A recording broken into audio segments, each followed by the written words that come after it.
Hello दोस्तों। आज हम आपके लिए एक और मोटिवेशनल जो है स्टोरी लेके आए हैं। उम्मीद है आप सभी को पसंद आएगी और आपकी जो लाइफ है उसमें कहीं ना कहीं ये अपना अहम रोल प्ले करेगी।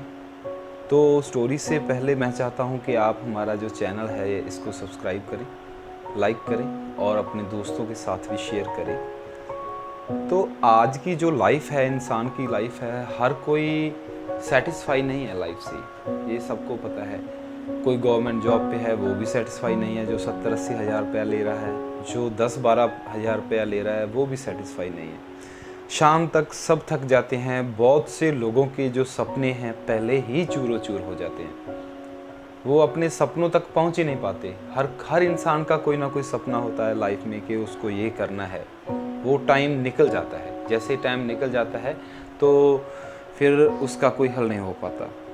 कोई भी आदमी अगर हम सही डायरेक्शन में मेहनत करें, सही समय पे मेहनत करें तो हम अपने सपने को साकार कर सकते हैं।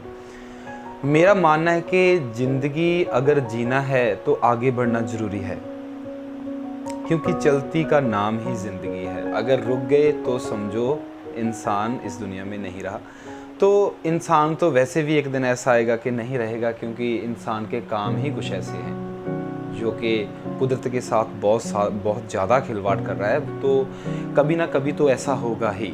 चलो हम अपनी स्टोरी की तरफ चलते हैं कि आगे बढ़ना चाहिए और कैसे बढ़ना चाहिए, कैसे हम अपना सपना साकार कर सकते हैं। अब जो आपके सामने एक कहानी है, ये एक क्लिंटन नाम के व्यक्ति की है, जो अमेरिका में वाशिंगटन डीसी में एक रेल विभाग में काम करता है।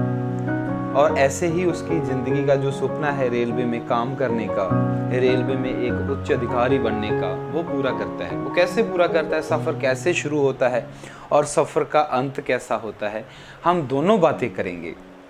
चलो देखते हैं शुरुआत में क्या है। क्लिंटन नाम का जो व्यक्ति है, जो ये लड़का है, बहुत छोटा है, पढ़ाई में बहुत ज़्यादा वीक, ज़्यादा होशियार नहीं कह सकते, और घर से भी बहुत ज़्यादा गरीब, और आगे पढ़ भी नहीं सकता। तो उसका एक सपना था, जब भी वो रेलवे को देखता, रेल लाइन को देखता, तो उसको लगता है कि मैं भी एक दिन ऐसा होगा कि आएगा कि मैं इसका एक उच्च अधिकारी बन जाऊंगा रेलवे का। बट पॉसिबिलिटी बहुत सारी कम है। वो क्या करता है, एक दिन देखता है कि वहाँ उसका जो शहर है उसमें एक रेलवे लाइन जो है वो क्रॉस हो रही है, बन रही है, नहीं बन रही है। तो वो रेलवे के एक अधिकारी के पास जाता है। तब उसकी उम्र सिर्फ महज 18 साल की है। तो वो जाता है उसके पास और उससे रिक्वेस्ट करता है कि सर मुझे आप जॉब पे रख लीजिए, मैं लेबर का काम करने के लिए भी तैयार हूँ। तो वो उच्च अधिकारी उसकी तरफ देखता है, उसको लगता है कि अगर ये काम करना चाहता है तो हमें तो लेबर की ज़रूरत है ही। तो वो उस लड़के को, नौजवान लड़के क्लिंटन को जॉब पे रख लेता है। उसको बहुत कम पगार पे वो डेली जो है, वो हम देखते हैं ना, वो जो गोल गोल रोड़ा टाइप उसमें पत्थर होता है जो रेलवे में, जो उसकी मजबूती बना के रखता है, उसको डालने में उसको रख लेते हैं। ऐसे 5, 7, 10 मंथ निकलते हैं और वो रेलवे का काम भी पूरा हो जाता है, रेलवे लाइन का। तो अब क्लिंटन के पास काम करने के लिए कुछ भी नहीं। तो वो सोचता है कि अब क्या किया जाए। वो दोबारा उसी उच्च अधिकारी के पास जाता है कि सर मुझे रेलवे से मोहब्बत है और मैं इसी में जॉब करना चाहता हूँ, मुझे किसी भी काम पे रख लीजिए, चाहे पगार का कोई मसला नहीं है। देखो हम पगार के लिए कोई भी सेटिस्फाई नहीं है। कोई बोल रहा है 50,000 है वो भी कम है, 15,000 है वो भी कम है, और लाख रुपया उसका भी कम है। वो उसको बोलता है कि पगार कोई भी दो, कुछ भी पगार दो, मैं नहीं बोलूँगा कि आप मुझे कम दे रहे हो या ज़्यादा दे रहे हो, पर मैं नौकरी यही करना चाहता हूँ। तो वो उच्च अधिकारी भी खुश होता है कि रेलवे के लिए इतना प्यार किसी व्यक्ति के दिल में, अपनी सेवा भाव से। तो वो उसको, जो टॉयलेट होती है रेलवे की, उसको क्लीन करने के लिए वो रख लेते हैं उसको। वो नहीं देखता कि काम छोटा है या काम बड़ा है, बस उसके पास सिर्फ एक रीज़न है कि उसको इसी डायरेक्शन में आगे बढ़ना है और सफलता प्राप्त करनी है। वो नहीं सोच रहा कि काम छोटा है या बड़ा है। और वो लग जाता है, वहीं पे लग जाता है। साल निकल जाता है, 1.5 साल निकल जाता है। तो क्या होता है, एक दिन जो डिब्बे होते हैं रेलवे को, उसको अटैच करते हैं, उसका जो मैकेनिक होता है वो, उसकी अचानक से डेथ हो जाती है और उनके पास कोई ऐसा व्यक्ति नहीं है जो ये काम कर सके। पर जो क्लिंटन है वो 1.5 साल रेलवे में सिर्फ टॉयलेट्स ही साफ़ नहीं करता, वो ये काम भी सीख जाता है कि कैसे कैसे क्या क्या रेलवे का काम और कैसे कैसे होता है। तो वो क्लिंटन आगे आता है, उच्च अधिकारी के पास जाता है कि सर मैं ये काम कर सकता हूँ और अगर आप बोलोगे तो मैं कर दूंगा। तो वो भी खुश हो जाता है कि सोचता है कि देखते हैं अभी वैकेंसी ऐसे तो फिल नहीं हो सकती। जब वो काम करके दिखाता है क्लिंटन, तो वो उच्च अधिकारी भी मान जाता है कि ये व्यक्ति काम कर सकता है, ये काम कर सकता है। तो अब उसकी प्रमोशन होती है। देखो क्लिंटन चला कहाँ से, चला पत्थर डालने से रेलवे पे, और फिर वो टॉयलेट साफ़ करता है। अब वो एक मैकेनिक का काम कर रहा है, वो 2 डिब्बों को आपस में जोड़ने की जॉब कर रहा है। अभी भी वो सेटिस्फाई नहीं है, वो चाहता है वो किसी तरह इससे भी ऊपर जाए। वो और मेहनत करता है, अपना जो उच्च अधिकारी हैं उनसे बातचीत करता है, सीखता रहता है। सीखने की जो प्रक्रिया है ज़िंदगी के अंत तक चलती रहती है दोस्तों। जो सीखना बंद कर देते हैं वो डिप्रेशन का शिकार होते हैं और वो अपनी लाइफ से कभी भी सेटिस्फाई नहीं हो सकते। तो अभी वो ये काम तो कर ही रहा था, साथ ही में जो रेलवे थी उस समय कॉन्ट्रैक्ट पे दी जाती थी, मतलब कि जो हम बोल देते हैं ठेका प्रणाली पे दी जाती थी। तो जो उसका मालिक था, उसने जो असिस्टेंट रखा हुआ था, जो हिसाब किताब रखता था सब प्रॉफिट एंड लॉस का, वो ऐसे बीमार पड़ जाता है। तो जो क्लिंटन है उसकी जगह पर वो हिसाब किताब देखने लग जाता है, क्योंकि वो उच्च अधिकारी उसको अपने पास बुलाता है। उसको पता है कि क्लिंटन नाम का जो व्यक्ति है बहुत ईमानदार है, वो कभी भी ऐसा नहीं करेगा कि उसके मालिक को घाटा हो।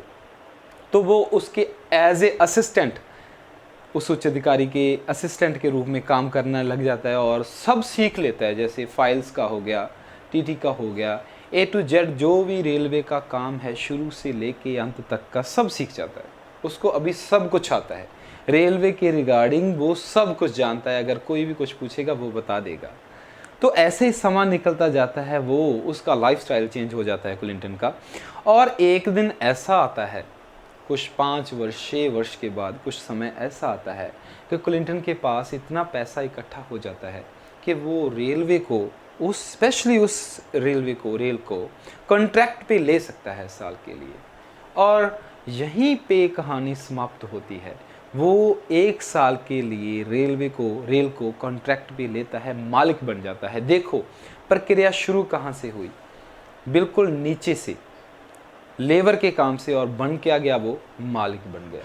तो एक कहानी है, जो ये मोटिवेशनल जो स्पीच मैंने दी है, आपको कहानी दी है, इसका जो मनोरथ है कुछ इसी प्रकार से है। हम कोई भी लाइफ में सेटिस्फाई नहीं, ना ही तो कोई स्टूडेंट सेटिस्फाई है, ना ही कोई एम्प्लॉय सेटिस्फाई है। तो करे क्या? जो व्यक्ति अपने सपनों को मार देते हैं वो कभी भी सेटिस्फाई नहीं हो सकते। अपने सपनों को जिंदा रखो और उसी डायरेक्शन में बढ़ना शुरू करो जहां आप पहुंचना चाहते हो। फॉर एग्जांपल, आप आर्मी में जाना चाहते हो तो आपका हर स्टेप आर्मी की तरफ ही होना चाहिए। आप टीचर बनना चाहते हो, आपका हर स्टेप टीचिंग की तरफ ही होना चाहिए।